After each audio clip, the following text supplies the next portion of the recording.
শবে বরাতের রাতে গোসল করা ও 12 রাকাত নামাজ পড়ার যে নিয়ম সমাজে চালু আছে কোরআন হাদিসে আলোকে সম্পর্কে জানতে চাই। এক সময় যখন শবে বরাত যখন হতো, মধ্য শাবানের রাত যখন হতো, তখন শীতকাল ছিল না।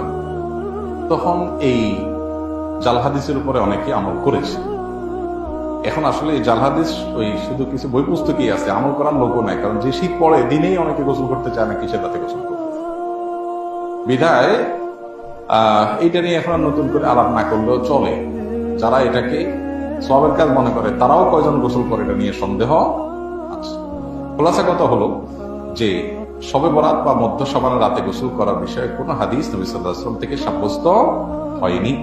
সেই সাথে ওই 12 রাকাত নামাজের এরকম কোন দরাবাদা নামাজের কথাও হাদিসে বর্ণিত নাই। তবে এই রাতে আল্লাহ তাআলা হিংসুক এবং মুশরিক ছাড়া বাকি মানুষদেরকে সাধারণ ক্ষমা ঘোষণা করেন মর্মে হাদিস আছে। যার কারণে মানুষ আল্লাহর কাছে ক্ষমা চাইলো, ক্ষমা চাওয়ার মতো বুঝে কাজ করলো, সেটা হতে পারে। কিন্তু কোনো ফিক্স আমল, কোনো ফিক্স রাকাত সংখ্যা এরকম কোনো কিছুই নবী সাল্লাল্লাহু আলাইহি ওয়াসাল্লাম থেকে বিশুদ্ধভাবে বর্ণিত হয়নি।